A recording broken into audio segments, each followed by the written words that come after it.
Hello friends, Shri Swami Samarth सगळ्यांना। तर आज आहे मंगळवार आणि आज मी करणार आहे श्रीयंत्रावर कुंकुमार्चन। तुम्ही मंगळवारी किंवा शुक्रवारी कधी करू शकता आणि श्रीयंत्र हे खूप चांगलं असतं आपल्या घरात। तुम्ही याची जी प्रतिष्ठापना आहे ती दिवाळीच्या दिवशी म्हणजेच आपल्या धनत्रयोदशीच्या दिवशी किंवा पौर्णिमा, अमावास्या, नवरात्र, दसरा या दिवशी तुम्ही करू शकता। तर आता तुम्ही बघू शकता मी पूर्ण तयारी करून घेतलेली आहे आणि आज मी श्रीयंत्रावर अभिषेक करणार आहे। तुम्ही अभिषेक नाही केला तरी चालेल, पण जेव्हा तुम्ही त्याची प्रतिष्ठापना करता तेव्हा नक्की त्याच्यावर अभिषेक करा। आज मला वाटलं म्हणून मी आज अभिषेक आणि कुंकुमार्चन दोन्ही करणार आहे। तर हे श्रीयंत्र आहे, तर हे बेसिकली त्रिकोणी असतं। तर त्याची जी वन साईड आहे ती खालोखाल त्याचे त्रिकोण जे असतात ते इक्वल सेन्समध्ये असतात आणि बाकीची दोन साईड आहेत त्या झिगझॅगमध्ये असतात। तर जी अशी इक्वल आहे त्रिकोण, जो असा इक्वल खालोखाली सेम सेम सेम अशी टोकं येतात, ते आपल्याला ठेवायचं आहे। श्रीसूक्त आहे माझ्याकडे, मी श्रीसूक्ताचा पाठ करून आज अभिषेक करणार आहे। तर सर्वप्रथम मी पाण्याचा अभिषेक करून घेणार आहे, त्याच्यानंतर मी दुधाचा अभिषेक करणार आहे, त्यानंतर मी हळद आणि कुंकू याचा अभिषेक करणार आहे। तर हळद आणि कुंकू मी हे पाण्यामध्ये मिक्स करून घेतलेलं आहे। तर तुम्ही देखील असं करू शकता। जेव्हा तुम्ही प्रतिष्ठापना करता तेव्हा तुम्हाला पंचामृताने अभिषेक करायचा आहे, तेही देखील तुम्ही करू शकता। तर आता मी जो अभिषेक करत आहे तो जो श्रीसूक्ताचा पाठ आहे त्याने करत आहे। ओम हिरण्यवर्णाम हरिणीं सुवर्णरजस्रजां चंद्रां हिरण्यमयी लक्ष्मी जात वेदोम आवह स्वाहा असं म्हणून आपल्याला एक एक लाईन जेव्हा ती कंप्लीट होते त्याच्यानंतर आपल्याला स्वाहा म्हणून अभिषेक करायचा आहे। याच्यामध्ये तुम्ही लक्ष्मी अष्टक वाचू शकता। कुंकुमार्चन जे आहे ते मी लक्ष्मी अष्टकने घेतलेलं आहे। त्याच्यानंतर 108 ओम श्रीं नमः हा मंत्राने मी कुंकुमार्चन केलेलं आहे। ओम महालक्ष्मीच्या विद्महे विष्णुपत्नीच्या धीमहि तन्नो लक्ष्मी प्रचोदयात हा देखील मी मंत्र घेतला आहे 108 वेळा।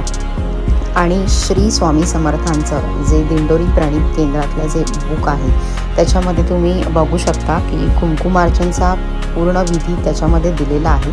तर त्याच्यामधले जे काही 108 नामावली आहेत ती मी घेतलेली आहे।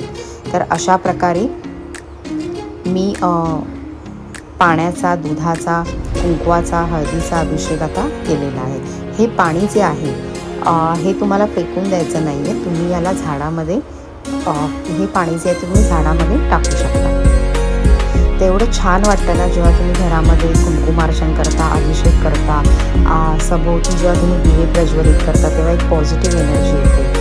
आणि माझा तर खूप चांगला अनुभव आहे मला की तुम्ही जेव्हा जेव्हा श्रीयंत्रावर कुंकुमार्चन करता तेव्हा तुम्हाला खूप पॉझिटिव्ह एनर्जी येते तुमच्यामध्ये पण आणि घरामध्ये पण। आणि श्रीयंत्र जे आहे याच्यामुळे तुम्हाला सुख, समृद्धी, आरोग्य वगैरे खूप चांगलं लागतं। तर नक्की तुम्ही याची स्थापना करा।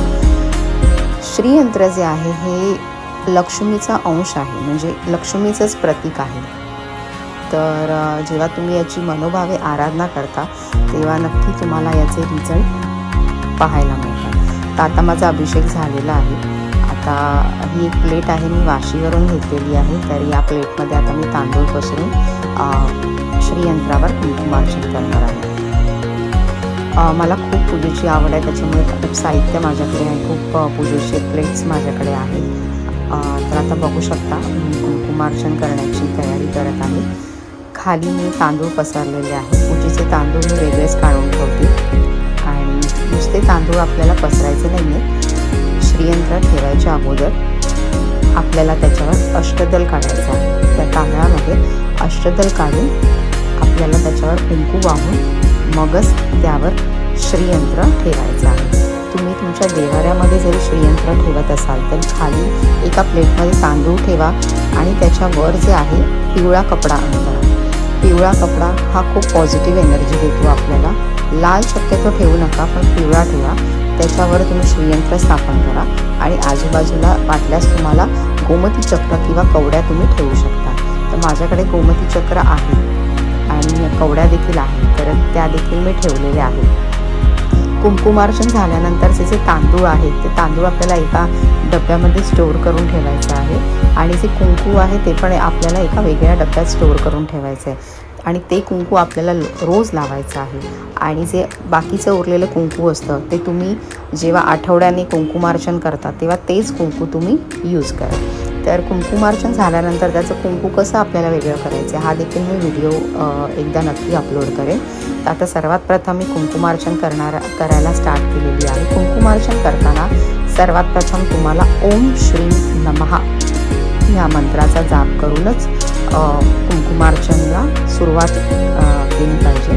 कारण ओम श्री नमः हा खूप महत्त्वाचा मंत्र आहे लक्ष्मी प्राप्तीसाठी. तर तुम्ही रोज जरी 108 वेळा किंवा 21 वेळा किंवा 11 वेळा जरी तुम्ही बोललात तरी खूप चांगलं असतं. तर बघू शकता तुम्ही अशा प्रकारे पूर्ण तयारी करून घेतलेली आहे. गोमती चक्र आणि कवड्या ठेवलेल्या आहेत. माता लक्ष्मीला वेलची, लवंग आणि तमालपत्र देखील खूप प्रिय आहे. तर दर शुक्रवारी तुम्ही तमालपत्र जे आहे ते तुम्ही लक्ष्मीला वाहू शकता. जसं मी बोलली की दिंडोरी प्रणित केंद्रातलं कुंकुमार्चन विधीचं पुस्तक माझ्याकडे आहे. तर याच्यामध्ये तुम्हाला पूर्ण विधी दिलेला आहे, तुम्ही कशी याची प्रतिष्ठापना करायची. त्याच्यानंतर 108 नामावली दिलेल्या आहेत.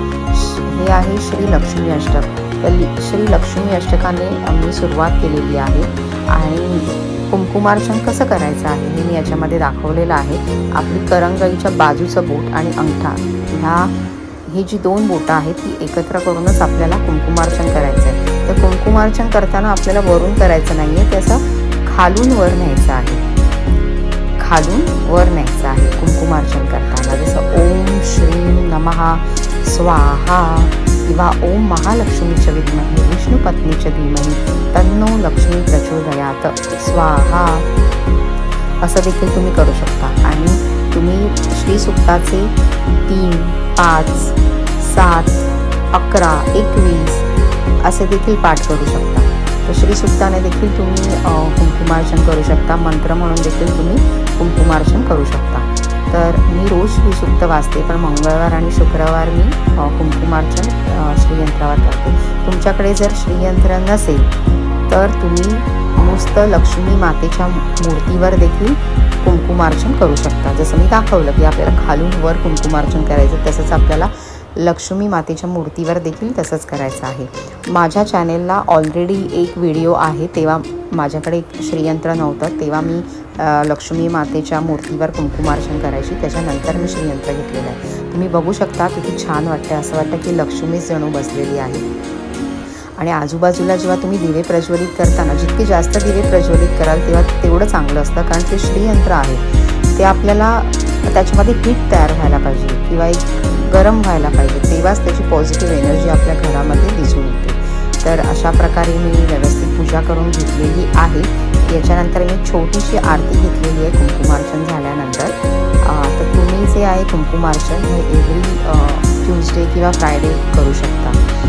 तर तुम्ही बघू शकता किती मस्त वाटतं आहे कुंकुमार्चन झाल्यानंतर. आणि हे जेव्हा आपण कुंकुमार्चन दुसऱ्या दिवशी वेगळं करतो तो व्हिडिओ मी डेफिनेटली अपलोड करेन की कसं आपण ते व्यवस्थितरित्या काढून ठेवणार आहे.